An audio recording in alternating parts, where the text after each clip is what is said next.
예, 두 번째 시간으로 들어갑니다.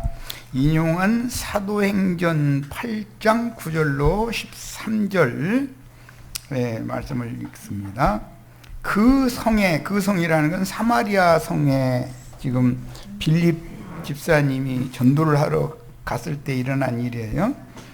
시몬이라 하는 사람이 전부터 있어 마술을 행하여 사마리아 백성을 놀라게 하며 자칭 큰 자라. 이 마술을 행하는 것은 소위 말하는 이제 그 부흥강사라는 사람들, 또 무슨 이적기사 행하는 이제 이런 그 조용기 목사 계열 이제 그런 사람들이 다 그 마술사들이죠.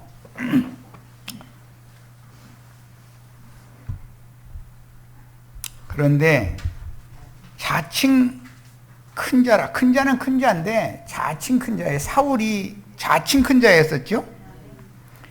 큰 자라는 말은 네피림의 후손 아낙자손으로 예시가 되었어요.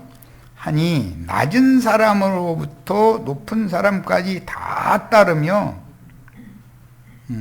은사주의라 해가지고 뭐 기적 베풀고 막 이런 사람들, 장관들, 장군들 뭐 해가면서 뭐 의사, 변호사, 사자 들어가는 사람들 다 따르잖아요. 이 사람은 크다 일컫는 하나님의 능력이라. 꼭 조용기 목사가 아주 딱 맞는 말이에요. 아주 오랫동안 그 마술에 놀랐으므로 그들이 따르더니 빌립이 하나님 나라와 및 예수 그리스도 이름에 관하여 전도함을 그들이 믿고 남녀가 다 세례를 받으니 시몬도 믿고 세례를 받은 후에 전심으로 빌립을 따라다니며 그 나타나는 표적과 큰 능력을 보고 놀라니라. 예, 빌립이 행하는 표적, 마술사가 행하는 표적, 두 표적이 지금 대립하고 있는 거죠. 빌립이 행하는 표적은 영적 구원을 얻는 표적을 행한 것이고, 마술사인 시몬이 행한 표적은 육신적인 어떤 이적 기사가 일어난 표적이잖아요. 이런 것을 똑같은 성경을 읽어도 기독교인들이 전혀 몰라. 뭔 소리인지를 분별을 할 필요가 있어요. 그런데 그 마술사 시몬이 빌립에게 살짝 와가지고 다 돈 많은데 그런 너한테 나타나는 그런 표적 능력을 나한테 팔어. 그러는 거예요. 자, 똑같은 사도행전 8장의 결론적인 이제 20절 말씀입니다. 베드로가 가로되 네가 하나님의 선물을 돈 주고 살 줄 생각하였으니 네 은과 함께 망할지어다. 하나님의 종이 저주를 막 선포를 하는 말을 하는 거예요. 성령을 돈 주고 살 수 있어요, 없어요? 성령의 행사라는 것은 인간 세상에서는 돈 주고 못 사는 게 없죠. 거의 다. 그런데 하나님을 돈 주고는 못 사는 거죠. 그런 생각을 가지고 있는 사상이 깊다는 뜻은 돈을 좋아하는 바리새인의 사상이 그 뱃속에 있다는 뜻이잖아요. 돈이면 다 된다는 생각이에요. 그러니까 이 사람들은 어떻게 하면 맛을 부려놓고 나서 헌금을 한 푼을 더 긁어낼까? 그것이 목적이지, 거룩하신 하나님의 성령이 그 믿는 이들에게 임해가지고 임마누엘의 하나님 앞에 은혜를 입은 사람이 되게 할까 하는 관심도 없어, 사실은. 그러다 보니까 오늘 무슨 육신의 병 걸린 사람 나선 줄로 믿습니다 막 하면은 막 전 그 병 나았대. 일어나가지고 할렐루야 하고 막 이제 난리가 아니야. 그런 마술을 행하는 데는 아주 도 같은 놈들이 있어. 그런데 요즘에는 아주머니들도 그런 짓을 하는 아주머니들도 돌아 나오더만. 그 사람들은 필수적으로 돈신을 섬기는 사람들이지 말씀이신 하나님을 섬기는 사람들이 아니야. 이것을 아셔야 돼. 그러니까 너 돈 많아? 네 은과 함께 너 망해야 돼. 이제 잃어버렸다는 거예요. 예. 성경에는 이렇게 돈을 주고 즉 헌금 바치며 소위 불의 종 능력의 종 그런 말 참 많이 하죠. 부흥강사 불의 종 능력의 종 막 그런 돈을 좋아하는 부흥강사 이런 사람들이 설교를 들으므로 그 영의 선물을 살 수 있는 줄로 오해하는 거짓 믿는 이들이 그런 사람 치고 베드로의 장모와 같이 열병 걸려 있어. 아주 율법에 열심히는 아주 어떻게 당할 수가 없어. 막. 그런데 그 사람들 보면은 얼굴이 해같이 빛나고 눈이 반짝반짝 살아 있어. 완전히 예수 믿고 축복 받으라. 막 이런 데 들어보면 아이 진짜 하나님이 보낸 사람인 걸로 착각하기 쉽게 아주 그 열병 걸린 사람들이거든. 그래서 뒤로는 그 짓을 하고 나서도 겉으로는 그 짓을 하고 나서 뒤로는 진리의 증인들을 박해하고 죽이는 권세자들에게 밀고하여 넘길 자들이다. 돈신에 매달리는 사람들, 마술사들 이런 사람들이 자기네들의 신앙과 다른 신앙을 가진 사람들을 이단자들이니까 뒤로 와서 그 사람들은 반드시 정치 권력과 뒷줄이 다 있어요. 그런 마술 행하는 사람들을 많이 따르는 수많은 무리가 따르게 마련이니까 그런 무리 가운데에는 국회의원 선거 때나 대통령 선거 때는 반드시 출마자가 그 예배당에 한 번 참석하는 거거든. 오늘 대통령 출마를 한 아무개 무슨 당 아무개 출마자가 오셨다고 딱 일어나라고 그러면 이제 막 그 수만 명이 모여서 막 박수쳐 막 그럼 이제 그 표 얻은 거지 뭐. 그 사람들은 반드시 정치와 손을 잡을 수밖에 없다 보니까 청와대에 무슨 기도회? 조찬 기도회? 뭐 이런 데 초대를 받아서 가서 자기가 지지해 줬던 그 사람이 대통령에 당선되고 나면은 초대를 받는 거거든. 가서 그를 위해서 막 기도를 막 해주거든. 그런데 그 기도라는 것이 전부 뭐냐? 대통령으로부터 시작해서 장관들, 국회의원들, 각 도지사들 이제 뱅뱅 돌다가 나중에 전방을 지키는 국군들 그러다가 맨 나중에는 삼성회사 무슨 회사의 무슨 산업의 역군들 막 수출의 역군들 다 축복해줘가지고 나라가 부강하게 해주고 뭐 다 잘되게 해주고 이렇게 기도를 1시간 내에 하는 거야. 이제 그러면 대통령이 듣고 나면 할렐루야 아멘이요 이제. 그런 방식으로 하나님의 일을 대적한다 이거예요. 그런데 그 조찬기도회에 한번 초대받아서 갔다 오면은 큰자 노릇하죠. 어리석은 신자들은 우리 목사님은 대통령이 오고 한자리에 앉아서 조찬기도회에 가서 축복해주고 야곱이 바로를 축복한 것처럼 그게 축복해준다고 그렇게 믿는 거예요. 축복해주고 맛있는 밥도 청와대에서 내는 밥도 먹고 온 분이라고 막 이래가면서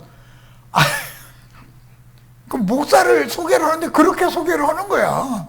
그들의 생각에서는 그게 자기네들이 목사가 너무 큰 자고 유명한 자다라는 자랑을 하느라고 하는 말인데 주님이 보실 때는 그게 원수로 행하는 자라는 것을 우리 진리를 아는 사람이 보면 진리의 원수로 행한 자라는 뜻이 자신들이 그렇게 선전하고 있는 거거든.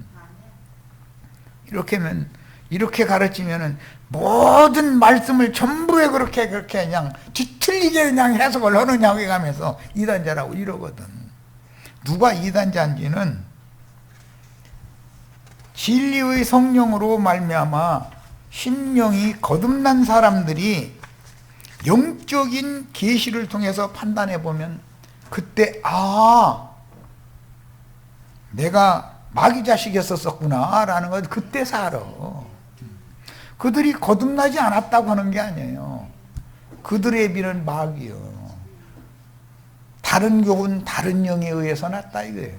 다른 예수를 믿는 사람들이다. 사실은 이것을 꿈에도 생각을 안 해봐. 나 이거 참 이 사람들한테 설득하기가 너무 어려워. 이런 거 얘기를 하면은 꼭 기독교계 유명한 사람들 그냥 무조건 하고 반대만 하느냐 이렇게 나가버리고, 무조건 반대하는 게 아니에요. 귀를 열고 잘 들어봐라 이 말이지. 그리고 메시아의 원수를 행하지 말아라 이런 말이지. 자, 계시록 2장 9절 본인의 성경으로 다 찾아 읽습니다. 내가 네 환난과 궁핍을 알거니와 실상은 네가 부유한 자니라. 이게 서문학교에 주신 말씀이잖아요. 자칭 유대인이라 하는 자들의 비방도 알거니와. 그러니까 혈통적인 유대인이 아니면서 유대인 행세를 한다 그 말이죠. 그러니까 유대인의 교리를 답습하는 자들이다 지금 그 얘기단 말이에요. 그들의 비방도 알거니와. 나도간 형제나 우리 형제 자매님들이 전도하면 비방 듣게 돼 있어요. 그들한테. 이 자칭 유대인의 특징이 뭐냐, 이제 실상은 유대인이 아니요 사탄의 회당이라 이랬어요. 여기 이 사람들의 특징, 여기 나오는 회당이라는 말은, 시나고게라는 이 헬라어 말은 사람의 손으로 지은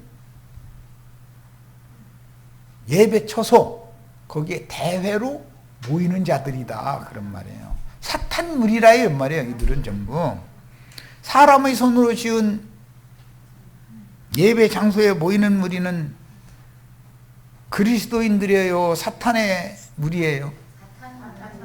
이것을 계시록에서 명확하게 지금 증거하고 있어요. 회당에 모이면은 회당의 대회로 모이는 무리가 있다 이거예요. 그런 사람들은 다 자칭 유대인이라 하나 그렇지 않고 거짓말하는 자들이다 라는 걸 아셔야 돼. 실상은 유대인이 아니요 사탄의 회당이라 이랬어. 이 당이라는 말은 무슨 민주당 뭐 무슨 당, 요즘에 무슨 그 야당 이름 바꿔가지고 나 이제 국민의 힘당? 뭐 이름이 좀 그러면 맨 마지막에 당해야 되잖아. 그러면 국민의 힘당 그러면 좀 발음이 좀 이상하네. 옛날 것이 내가 보니까 준데. 뭐 어쨌든 간에 그런 당이다 이거예요. 무슨 당. 그것은 어떤 정강 정책을 가진 자들끼리 모인 무리다 그 말이에요. 그러니까 그들은 유대교의 교리가 그들의 신앙의 본질이다 이거예요. 그런 사상과 사고를 가진 자들이 대회로 모이는 무리란 말이에요. 자, 계시록 이제 3장 9절 읽습니다.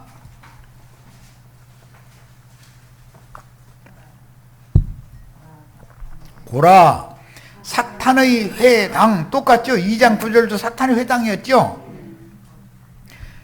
무리라는 말과 같은 생각을 가진, 같은 믿음을 가진 자들이 모인 무리다 이거예요.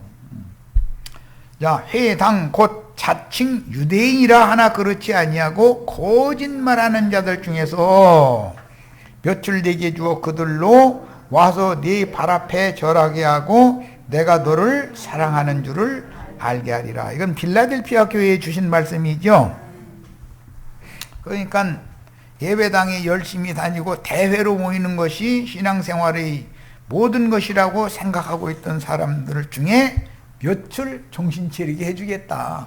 그래서 진리의 증인들 앞에 나오게 해서 해주겠다 그 말인데, 여기 회당이라고 번역한 이 용어는 시나고게라는 말로서 그것은 사람의 손으로 지은 건물 예배처소에 모이는 회합, 특히 유대인의 회당 모임 또는 장소에 모이는 그런 유대인의 그 모임 장소에 모이는 무리, 유추적으로는 기독교인들의 교회 회합 집회, 그런 뜻이에요. 이게 이들이 다 하나님의 진리의 하나님을 대적하는 원수로 행하는 자들이죠. 이들에 의해서 밀고 당해서 죽게 돼 있다. 이것이 최종 추수다 이 말이야. 순교는 이것을 의미하는 거단 말이야. 자, 이미 예언된 가라지의 비유가 자칭 유대인이라 하는 자들의 모임인 사탄의 회로 나타난 사실은 주의 재림 예언을 이룰 세상 끝에 다시 나타날 자칭 유대인들의 회, 당이라는 것은 사람의 손으로 집을 지어놓고 나서 거기에 모이는 무리라 이 말이에요. 대회로 모이는 무리. 곧 가라지가 서머나 교회와 빌라델피아 교회에 다시 출현하여 은밀하게 활동하므로 주님의 예언을 역사상에 재현할 것이다. 서머나 교회에 이루어졌었던 것은 표적이죠. 빌라델피아 교회에 이루어질 것에 대한 그림자잖아요. 오늘 우리 형제 자매님들에게 이 말씀이 응할 것이다 라는 걸 꼭 생각하고 계셔야 돼. 믿는 이들 중에서 일어난 배도자들이 가장 악랄한 짐승들의 앞잡이들이 되는 비밀은, 가룟 유다가 예수님을 밀고 한 것은 표상이잖아요. 표적이죠. 매 세대마다 그런 일은 있게 돼 있다요. 가룟 유다가 주님의 제자 중에 하나였던 사람이지 원래 안 믿는 사람이 아니다는 것이 중요한 거예요. 인간 나라의 이념 전쟁이 일어나는 곳, 우리나라든 미국이든 공산주의가 아닌다면은 힘으로 누르기 전에는 이념이 서로가 다르니까 극우주의자들과 극좌주의자들이라는 건 정치적으로 대립하게 돼 있잖아요. 우리나라는 아주 그런 그 정치적인 대립이 극심한 나라 중에 하나죠. 하늘 말로 대통령이 무슨 말을 하고 뭐 하면은 그냥 대통령이 텔레비전에 나오는 것 자체가 그림 자체가 괜히 싫은 거예요. 그냥 괜히 뭐 그 사람이 뭐 해코지를 하고 나쁘고 이런 것 때문에 싫은 게 아니야. 그냥 싫은 거야. 그럼 또 그 당에 있는 사람은 반대당 극우주의자들에 있는 당의 지도자가 뭐 그림에 나오면 괜히 싫은 거예요. 괜히 그 사람이 무슨 말 하고 말고에 상관없어. 우리는 그러면 안 되죠. 그 사람 양편 말을 다 들어봐야 되잖아요. 다 생각이 있어서 뭔가 말을 할 거 아니야. 그리고 다 들어본 다음에 판단해도 늦지 않은 거예요. 괜히 누구 나왔으니까 싫어 텔레비 꺼, 이거는 말도 안 되는 거예요. 그러면 돼요. 그런데 나라가 잘 되게 하고 국민들이 다 잘 되게 하는 어떤 정책의 대안을 가지고 나와서 이러쿵저러쿵 해야 되는데, 상대방을 헐뜯기 위해서 나온 사람이면 끄야지. 헐뜯기 전에 그 사람은 이런 것을 지금 한다고 그러는데 내 생각에는 그렇게 할 바이면 이렇게 하는 것이 굳고 돈도 덜 들어가고 훨씬 효과적이고 국민들한테 나라한테 유익하다, 이런 대안을 제시하러 나오면 그 사람 말이 들어봐야 되는 거죠. 그런데 우리나라는 극과 극이 부딪히다 보니까 어떤 사람이 나타나면 무조건 텔레비 꺼 이래버려. 괜히 싫다 이거 괜히. 그러니 나라가 발전이 되겠어요? 자꾸 트집 잡는 것이 습관이 됐는데 양쪽이 다 상대방이 뭔 말하면 트집 잡는 걸 목적으로 해버려. 대안을 제시를 해야지요. 저 사람이 이런 정책을 하려고 그러지만 이런 정책이면 돈이 얼마가 들어가고 국민들한테 피해는 얼마 들어 그 지역에는 이런 무리가 가고 이런 피해가 갈 것 같다. 그러지 말고 이렇게 하면 훨씬 효과적이다. 돈도 덜 들어가고 국민들의 생활에 이게 훨씬 더 편리하지 않냐. 이렇게 말을 해야 국민들의 민심이 그쪽으로 돌아가는 것인데 이걸 나보고 저 청와대 앉아서 허락하든지 아니면 야당 당사 큰 의자에 앉으라고 하든지 하면은 나는 이렇게 해. 그런데 이렇게 하면 그 사람은 그거 안 돼. 이래버려. 그냥 죽기 살기고 덤비고 싸워야 된다. 이런 생각을 갖고 있다 이거예요. 아니, 싸우는 게 목적이 아니죠. 어떻게 하면 나라를 더 효과적으로 잘 경영을 할 거냐라는 것이 목적이지 싸우는 것이 목적은 아니잖아요. 그러면 내가 하는 말을 그 사람은 무슨 소린가 못 알아듣겠다 이래. 양편이 다 못 알아들어 내 말은. 답답해 죽겠어. 차라리 나보고 앉아서 한번 해보라고 그래요. 그런데 나 또 앉아서 해보라고 해도 괜히 헐뜯는 사람들 있으면 성질나 나도. 그런데 참 대단한 분이다 내 생각하고 참 감동받는 점이 한두 번이 아니야. 이야, 저래도 말 대꾸 안 해야 되고. 그런데 그분이 사람이 돼서 그런다고 난 생각을 안 해. 거기에 대해서 대척을 했다가는 벌떼 달라들듯이 달라들어가지고서 난리를 감사하니까 입 다물고 있는 거지. 뭐 다 뻔해.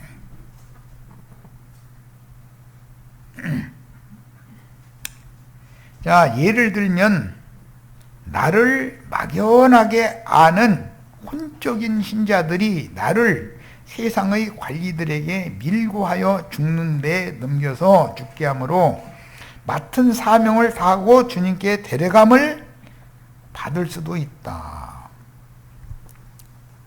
너 수고했으니까 이제 그만 내 품에 와서 쉬어라 하시면 생각지 않은 어떤 문제를 가지고서 밀고 당해서 회당과 간여에게 끌려가 가지고서 마지막 나팔을 불 기에 나팔 불고 나서는 저런 놈은 죽여야 된다 하든지 죽일 수도 있는 거죠. 이런 것이 주님의 제자 중의 하나였던 가룟 유다를 이용했던 마귀의 술법인 것이다. 그건 매 세대에 반복되는 거예요. 바울 사도가 소아시아에 목숨을 바쳐서 나가서 전도를 그렇게 열심히 했어요. 그런데 바울 사도의 말년에는 다 아시아에 있는 모든 자들이 다 나를 버리고 떠나가 버렸다 그랬어요. 왜 그랬겠어요? 처음부터 복음을 안 믿은 건 아니죠. 믿었는데 배도자가 된 거지. 믿은 후에 이것이 중요한 문제다. 그러면 이런 진리를 아는 우리는 각오를 하고 있어야 된다 이거예요. 모르려면 안 되는 거예요. 당연히 성경에 있는 말씀이 이루어질 뿐인 거니까.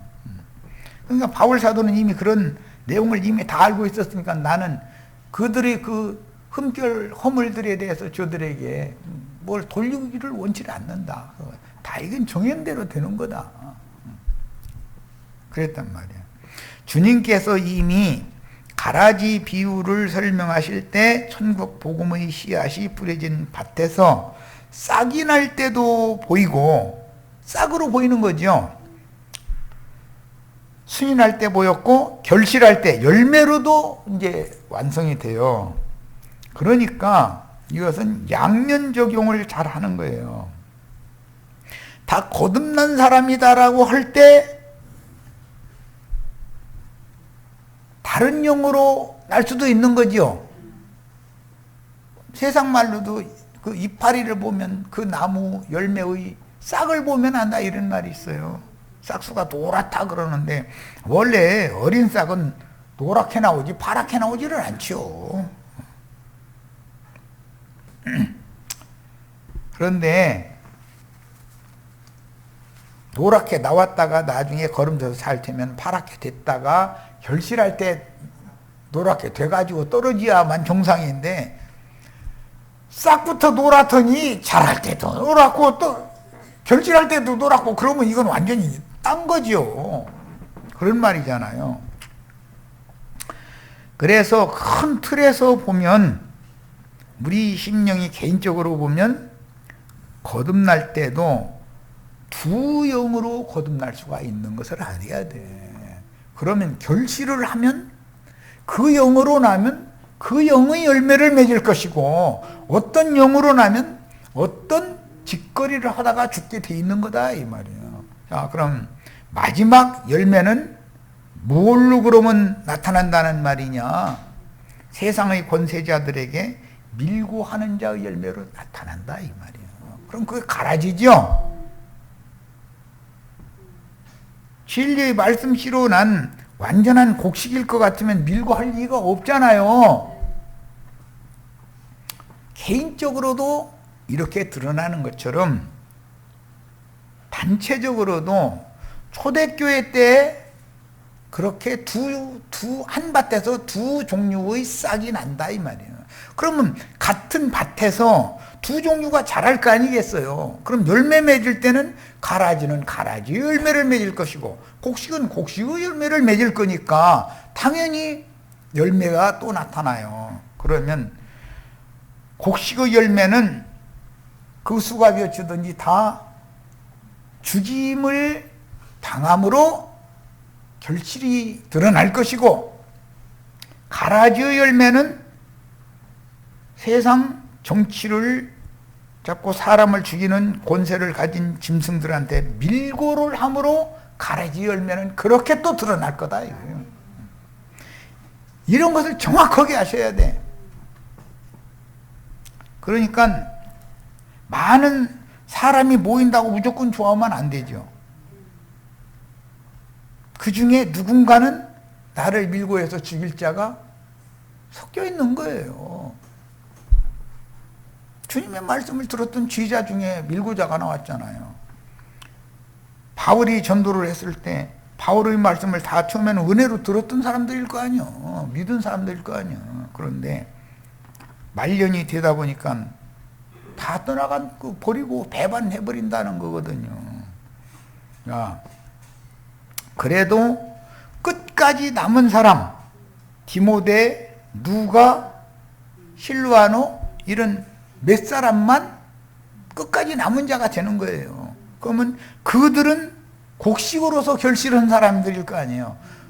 다 떠나가 버린 사람들은 사실은 가라지들이라는 거예요. 가라지가 훨씬 수가 많다는 거예요. 참된 곡식은 수가 아주 적은 수인 것이고, 이게 비밀이야 아주. 그러니까 많은 사람 오는 거 좋아하시지 마셔야 돼. 위험 소지가 많은 거예요. 거기에는 아닌 것들이 끼어 있을 수가 있거든. 전도를 열심히 해야 되지만 그런 것도 다 가르쳐서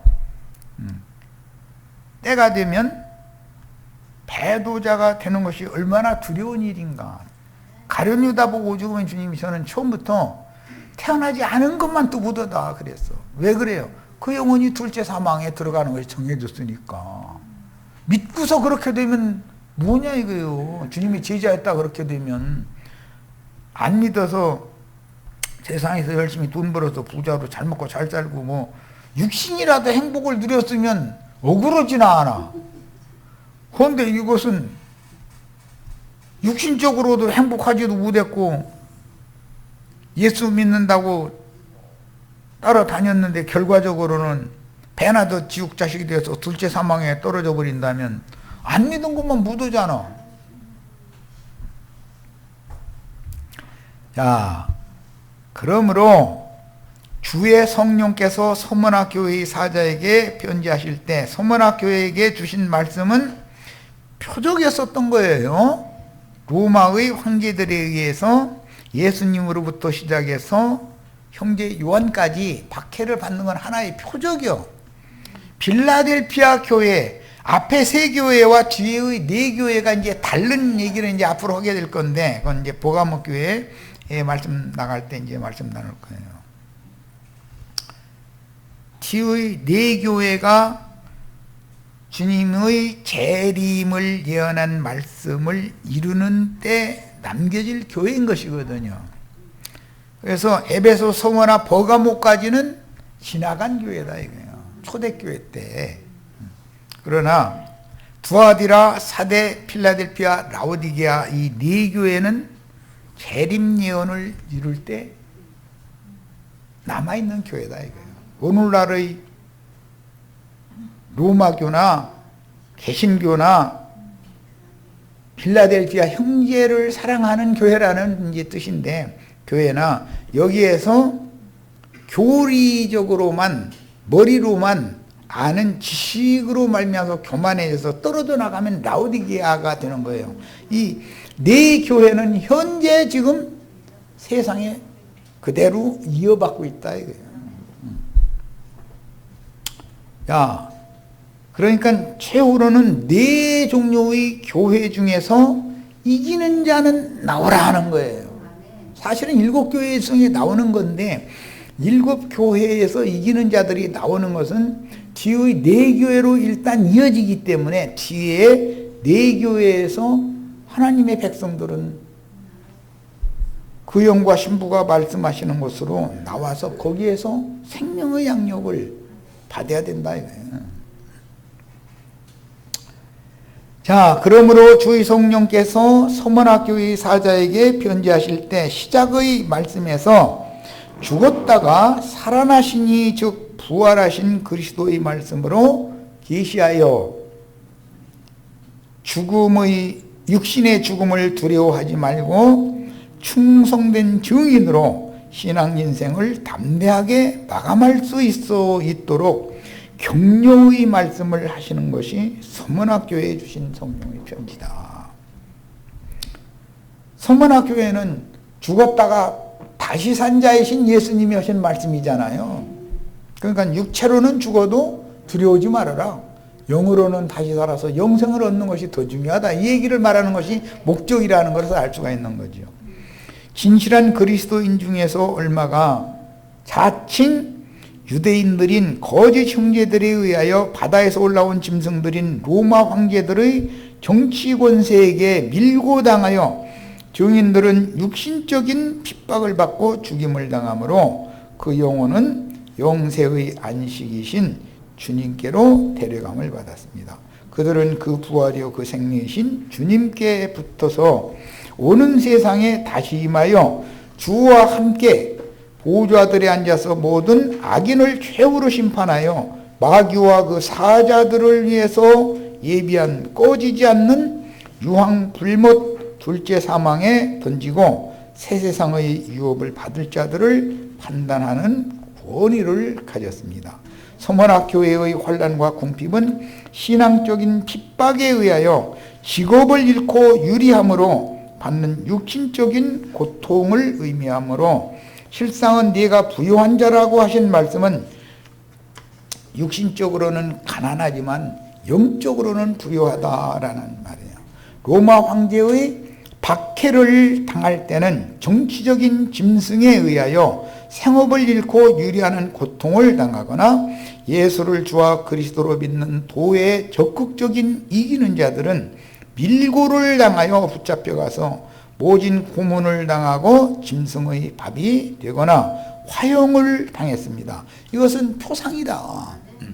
당시의 진실한 그리스도인들은 그들 속에 살아서 역사하시는 그 부활이요 그 생명이신 그리스도에 의하여 환난과 궁핍 가운데서도 영혼의 부요를 누렸는데 그리스도는 천지의 주제자로서 모든 것을 다 가진 분이시지만 성도들에게 영적인 부요를 주기 위하여 세상에 대하여는 가난하게 되신 분입니다. 우주가 그분의 것이니까 제일 부자는 예수님이죠. 그런데 세상에 오셨을 때 세상에 대해서는 가난한 자, 빈손으로 오셨다가 빈손으로 가신 거예요. 이미 앞에서 상관 바와 같이 자칭 유대인들 곧 사탄 무리의 회방은 마귀의 앞잡이가 되어 당시 로마의 정치 세력과 야합하여 진실한 성도들을 밀고하여 핍박당하게 하므로 진실한 성도들은 정치적인 핍박을 피하여 지하로 숨어서 남은 자로 신앙을 지킴으로 오늘 우리의 신앙으로 그 신앙을 전수해 주셨습니다. 그러니까 우리의 신앙과 기독교인들의 신앙이 어떻게 다른지를 지금 잘 이해를 하시기를 바라요. 자, 두 번째 시간도 여기까지 해서 마칩니다.